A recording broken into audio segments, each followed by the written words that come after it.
The crimson sand beneath Marcus Chen's feet had drunk the blood of 1,000 warriors. He stood in the center of the Kethvar Empire's most notorious execution arena, his human hands trembling, not from fear, but from the cold alien air that bit through his torn prison uniform. Above him, thousands of alien spectators filled the towering stadium. Their chittering voices created a symphony of anticipation that made his skin crawl. The Kethvar looked like massive praying mantises crossed with scorpions, their exoskeletons gleaming under the artificial suns that lit this world of perpetual twilight. Marcus had been captured 3 months ago when his exploration ship was ambushed near the outer rim. His crew was dead. He was alone. 847 light-years from Earth, about to die for the entertainment of creatures that saw humans as nothing more than soft, weak prey. Behold!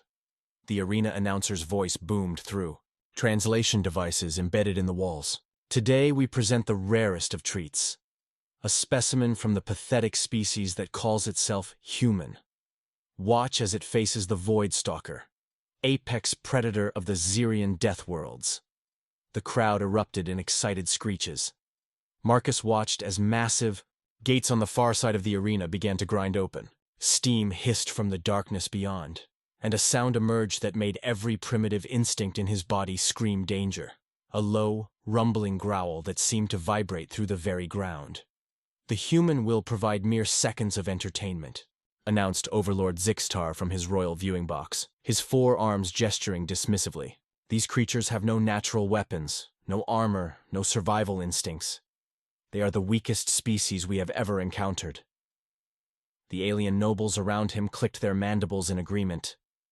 They had conquered 47 star systems, and humans were by far the most fragile beings they had ever subdued. But Marcus wasn't thinking about weakness. He was thinking about Sarah, his daughter back on Earth, who would never know what happened to him. He was thinking about the promise he made to come home. And he was thinking about something the aliens clearly didn't understand about humans. That sometimes, the most dangerous animal is the one with nothing left to lose. The Void Stalker emerged from the shadows. Marcus had seen the archived footage during his imprisonment. This creature stood 12 feet tall, with midnight black scales that seemed to absorb light itself. Its 6 powerful legs ended in claws that could slice through starship hull plating. 2 massive arms hung from its torso, each ending in hands that could crush a Kethvar warrior's exoskeleton like an eggshell. Its head was elongated, filled with rows of crystalline teeth that could tear through any known material. This beast had killed over 300 warriors from dozens of species. It had never lost a battle. It had never even been wounded. The crowd fell silent as the Void Stalker fixed its 6 red eyes on Marcus. The human looked impossibly small in comparison, standing barely 6 feet tall, with no claws, no natural armor, no visible weapons of any kind. "Begin!" Overlord Zixtar commanded. The Void Stalker charged. Marcus didn't run. He didn't scream. Instead, he did something that would later be studied by xenobiologists across the galaxy. He smiled. The creature's claws whistled through the air where Marcus's head had been a split second before. But the human was no longer there. The Void Stalker's massive claws struck empty air as Marcus rolled beneath its attack, coming up behind the creature's left rear leg. The alien spectators gasped in surprise. Most prey simply froze or fled in panic when facing the apex predator. Marcus grabbed the creature's ankle with both hands, feeling the surprising warmth of its scales through his palms. The Void Stalker spun with incredible speed, but Marcus had already released his grip and ducked away, his movements fluid and calculated. In the royal viewing box, Overlord Zixtar leaned forward, his compound eyes focusing intently on the human. "Interesting," he chittered to his advisors. "The creature appears to possess some form of tactical awareness." "Impossible," replied General Clathex, his scarred exoskeleton bearing the marks of countless battles. "Humans have no combat instincts. Our intelligence reports confirmed they are a peaceful species with minimal physical capabilities." Down in the arena, Marcus was learning something crucial about his opponent. The Void Stalker was incredibly strong and fast, but its attacks followed predictable patterns. It relied on overwhelming force rather than adaptability. the hallmark of a creature that had never faced real resistance. But humans had spent millions of years learning to survive against bigger, stronger predators. They had learned to think, to adapt, to use their environment. They had learned to hunt creatures 10 times their size using nothing but intelligence and determination. The Void Stalker lunged again, its massive jaws snapping shut inches from Marcus's shoulder. This time, instead of dodging away, Marcus moved closer. His fist connected with the soft tissue beneath the creature's jaw, a spot that would be vulnerable on any Earth predator. The beast recoiled, more surprised than injured, and Marcus saw something in its 6 eyes that changed everything: confusion. This apex predator had never encountered prey that fought back strategically. The crowd's chittering grew louder, but now there was uncertainty mixed with their excitement. This wasn't going according to plan. The human is studying the void. Stalker, observed Dr. Ylvar, the Empire's chief xenobiologist, from her seat beside the Overlord. See how it observes the creature's movements, testing different approaches. This suggests a level of cognitive adaptation we didn't account for in our assessments. Marcus circled the Void Stalker, forcing it to turn and keep him in sight. With each movement, he was learning, mapping the creature's reach, timing its reactions, understanding its limitations. The beast was incredibly dangerous, but it was also predictable. What the aliens didn't understand was that humans were persistence. Hunters. They didn't need to be the strongest or the fastest. They needed to be smarter, more adaptable, and most importantly, more stubborn than anything else in their environment. The Void Stalker grew frustrated with its prey's evasive tactics and unleashed its most devastating attack, a sonic roar that had shattered the minds of countless warriors before him. The sound waves hit Marcus like a physical force, driving him to his knees as blood trickled from his ears.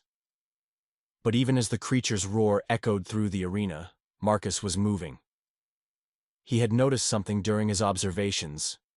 The Void Stalker's sonic attack left it momentarily vulnerable, its neck extended and exposed. As the creature prepared for what should have been a killing blow against its stunned prey, Marcus launched himself forward with every ounce of strength his human legs could provide. His shoulder struck the Void Stalker's throat with bone-jarring force. For the first time in its life, the apex predator staggered backward. The arena fell, completely silent. The silence that followed was absolute. In 3 centuries of gladiatorial combat, no creature had ever caused the Void Stalker to lose its footing. The massive predator shook its elongated head, 6 red eyes blinking in what could only be described as bewilderment. Marcus rolled to his feet, wiping blood from his nose where the sonic attack had ruptured small vessels. His ears were still, ringing, but his mind was crystal clear. He had found the creature's weakness, overconfidence born from generations of unopposed dominance. "Impossible," breathed General Claythex, his forearms gripping the railing of the royal box. "The readings show the human weighs barely 70 kilograms. How could it possibly generate enough force to—" "Shut up and watch," Overlord Zixtar interrupted, his voice carrying a tone his advisors had never heard before. Fear. The Void Stalker regained its composure and circled Marcus with more caution now. Its predatory instincts, dormant for so long, began to awaken. This prey was different, dangerous. Marcus kept his breathing steady, drawing on years of mixed martial arts training from his youth. He had been a decent fighter back on Earth, nothing spectacular. But he understood leverage, timing, and the simple fact that every creature, no matter how large, had vulnerable points. The beast feinted left, then struck right with lightning speed. Its claws raked across Marcus's shoulder, tearing through his prison uniform and leaving 4 deep gashes in his flesh. Pain exploded through his nervous system, but instead of crying out, Marcus grabbed the creature's wrist with both hands. The Void Stalker tried to pull away, but Marcus held on with desperate strength, using the creature's own momentum against it. He planted his feet and twisted, applying a joint lock he had learned 20 years ago in a dingy gym on Mars Colony. The sound that emerged from the Void Stalker was unlike anything the crowd had ever heard. A high-pitched shriek of pain as ligaments in its wrist stretched beyond their limits. Dr. Ylvar's instruments went wild. Overlord, the human is applying precise anatomical pressure to compromise the creature's joint structure. It's using knowledge of biomechanics as a weapon. That's impossible, General Clathax insisted. "They're a primitive species. They barely have space travel." But even as he spoke, the evidence was undeniable. Marcus released the joint lock and rolled away as the Void Stalker stumbled, favoring its injured limb. The human had not only hurt the apex predator, he had done it through pure technique and understanding of anatomy. The crowd's chittering became frantic. Bets were being reconsidered. Several Kethvar nobles were frantically accessing their communication devices, placing emergency calls to military commanders throughout the Empire. Marcus wiped sweat from his forehead, leaving a streak of blood across his skin. His shoulder burned where the claws had torn through muscle, but adrenaline kept the pain manageable. More importantly, he could see the change in his opponent's behavior. The mindless aggression was being replaced by something more dangerous: tactical thinking. The Void Stalker was learning, adapting its strategy just as he was adapting his. But there was one crucial difference. It had never needed to adapt before, while humans had been doing it for their entire evolutionary history. "You want to know what makes humans special?" Marcus spoke aloud, knowing the translation devices would carry his words to the crowd. "We're not the strongest, we're not the fastest, but we never stop learning and we never give up." The Void Stalker charged again, but this time its attack was measured, controlled. It had learned from their previous exchanges, but so had Marcus. As the creature's claws swept toward his chest, Marcus dropped low and drove his fist upward with every ounce of force his human frame could generate. His knuckles connected with the soft tissue beneath the Void Stalker's sternum, a point that would collapse the diaphragm in any Earth mammal. The creature's breath exploded from its lungs in a harsh wheeze, and for the first time in its existence, the apex predator felt something it had never experienced before: the fear of death. The Void Stalker staggered backward, wheezing and gasping as its respiratory system struggled to function. In the royal viewing box, emergency alarms began to sound as the creature's vital signs displayed dangerous fluctuations on the monitoring equipment.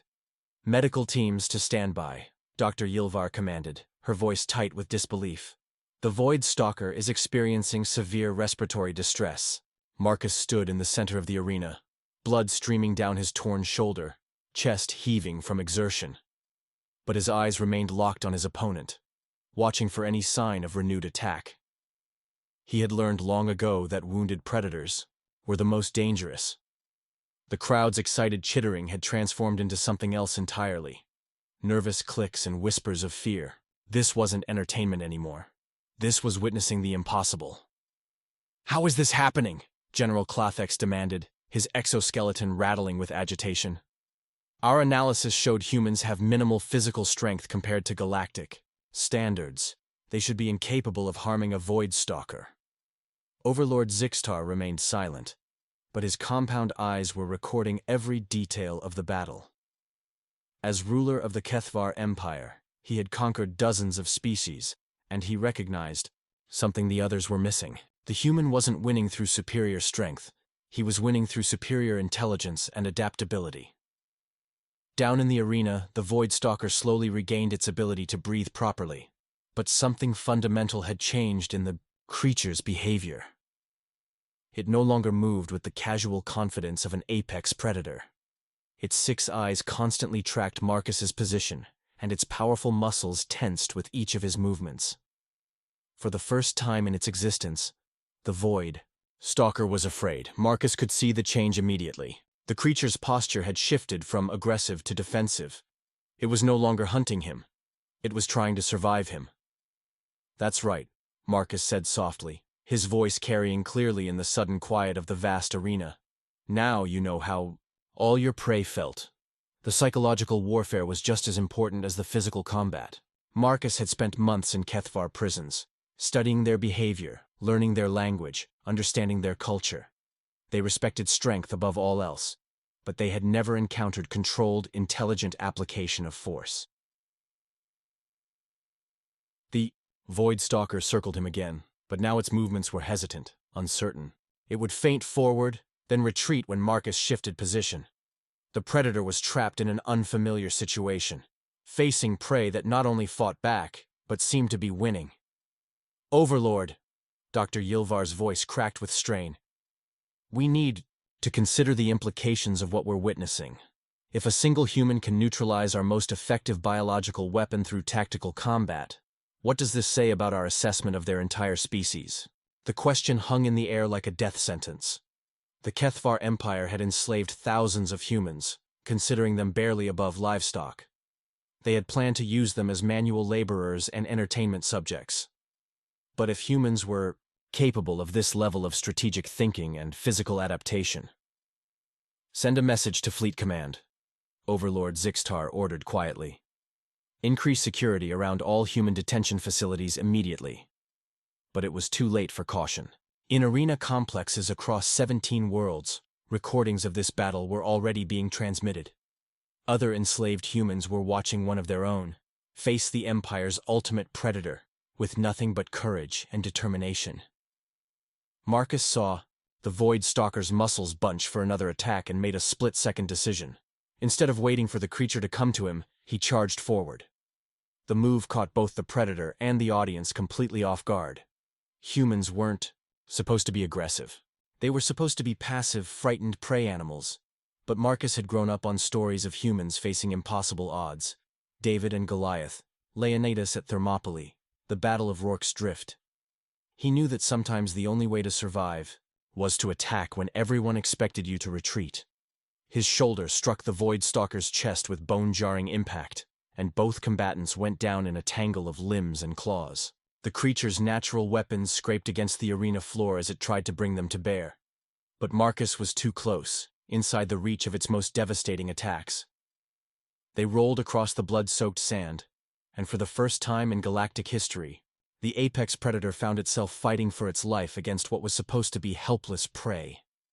The crowd fell silent again, but this time the silence carried a different quality.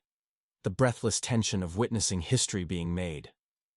Because everyone present understood that the outcome of this battle would change everything. The two combatants rolled across the arena floor in a desperate struggle that defied every law of nature the HFY Empire understood. The Void Stalker's claws scraped frantically against the sand as it tried to create distance, but Marcus clung to the creature with grim determination, staying inside the reach of its most lethal weapons.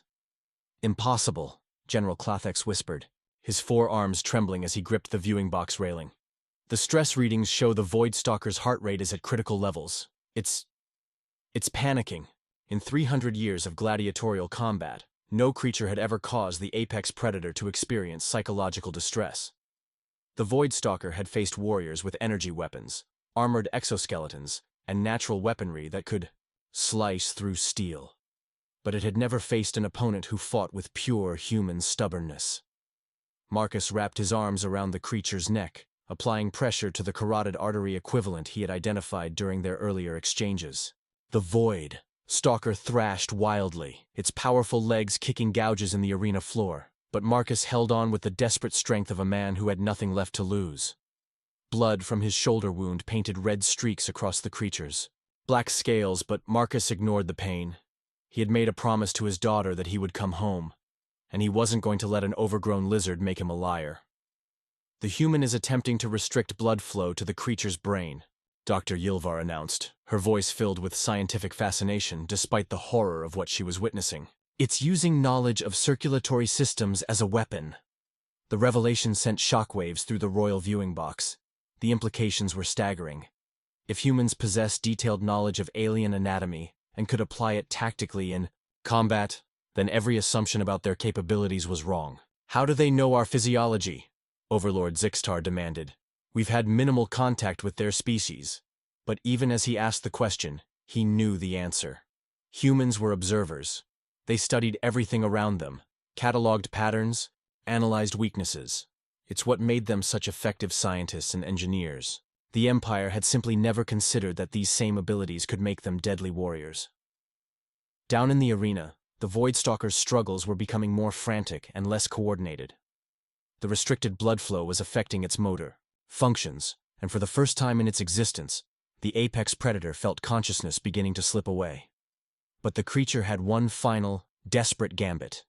With the last of its rational thought, the Void Stalker rolled toward the arena wall and drove itself backward with bone-crushing force, slamming Marcus against the reinforced barriers that separated the combat floor from the viewing stands.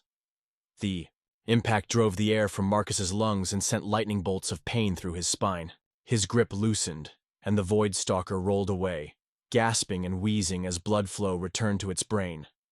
Both combatants lay on the sand, breathing heavily, bloodied, and exhausted. The crowd watched in absolute silence, unable to comprehend what they were witnessing. The Void Stalker, ultimate predator of 17 star systems, lay motionless except for the rapid rise and fall of its chest. The human, barely 1/10 its mass, slowly pushed himself to his hands and knees. "This is unprecedented," Dr. Yilvar whispered. "The Void Stalker has never been brought to this state before. The human has somehow managed to exhaust it." Marcus wiped blood from his mouth and forced himself to stand. Every muscle in his body screamed in protest, and his vision blurred from blood loss and exhaustion. But he remained upright through sheer force of will. The Void Stalker raised its massive head, 6 red eyes focusing on the human with something that might have been respect. In all its battles, no opponent had ever pushed it to its absolute limits. This small, soft creature had somehow matched its endurance and exceeded its determination. But the fight wasn't over. The creature gathered itself for one final attack, drawing on reserves of strength it didn't know it possessed. If it was going to die, it would take this impossible human with it. Marcus saw the attack coming and knew he was too exhausted to dodge completely. The Void Stalker's claws would tear through his chest, and his story would end here in the blood-soaked sand of an alien arena. But sometimes, the most important moments in history come down to a single choice made by someone who refuses to accept defeat. Instead of trying to escape the attack, Marcus stepped forward to meet it. Time seemed to slow as Marcus stepped into the Void Stalker's final attack. The creature's massive claws swept toward his chest in an arc that should have ended the battle instantly. But the human had one last, desperate gambit. At the precise moment the claws would have torn through his ribcage, Marcus dropped to one knee and drove his fist upward with every remaining ounce of strength in his battered body. His knuckles connected with the creature's throat at the exact moment its claws passed through the space where his head had been. The impact sent shockwaves through both combatants. The Void Stalker's head snapped back with a wet crack that echoed through the silent arena, while Marcus felt bones in his hand break from the force of the collision. For a heartbeat that lasted an eternity, both figures remained frozen in their final positions, the apex predator looming over the human, claws extended but motionless, while Marcus knelt below with his fist still pressed against the creature's throat. Then the Void Stalker's 6 eyes began to dim. The massive predator swayed. For a moment, its powerful legs struggling to support its weight. A sound emerged from its throat. Not the confident roar of an apex predator, but the confused whimper of a creature that suddenly understood it was dying. The Void Stalker collapsed. The arena remained silent for a full 10 seconds before the implications of what they had witnessed began to sink in. Then chaos erupted. "Impossible!" General Klothek screamed, his exoskeleton clattering against the viewing box floor as he collapsed. "The readings. The creature's neural activity has ceased. It's dead." Dr. Yilvar stared at her instruments in disbelief. "Overlord, the human has severed the Void Stalker's spinal cord at the base of the skull. A single precision strike delivered with perfect anatomical knowledge and timing." Overlord Zixtar said nothing. His compound eyes remained fixed on the human, who was slowly rising to his feet beside the corpse of the most feared predator in the galaxy. Marcus stood over his fallen opponent, swaying slightly from blood loss and exhaustion. His right hand hung useless at his side, fingers bent at unnatural angles, but his eyes remained alert and defiant. He turned toward the royal viewing box and spoke in perfect Kethvar, his voice carrying clearly through the translation systems. "I told you we never give up." The crowd's silence shattered into pandemonium. Thousands of alien voices rose in panic, confusion, and terror. Throughout the arena, emergency broadcasts were being transmitted to military command centers across the Empire. The impossible had happened. A human had killed the Void Stalker with nothing but determination and bare hands. But the implications went far beyond a single victory in an arena. If one human could accomplish this, what could thousands accomplish? What could millions accomplish? Send immediate orders to all human detention facilities, Overlord Zixtar commanded, his voice tight with barely controlled fear. Maximum security protocols. No human is to be left unguarded for any reason. Sir, General Klathek struggled to his feet. Perhaps we should consider negotiation with their species? The suggestion was treasonous. The Kethavar Empire had never negotiated with prey species. They conquered, enslaved, and consumed. But, as they watched the bloodied human walk slowly toward the arena exit, his head held high despite his injuries, even the most hardened military commanders began to question their assumptions about human weakness. Marcus reached the exit gate and turned back one final time to look at the crowd of aliens who had expected to watch him die for their entertainment. When he spoke, his words were broadcast across 17 star systems. "We're not your prey," he said simply. "We're not your slaves. We're human beings, and we're going home." The gate closed behind him, leaving the arena in stunned silence.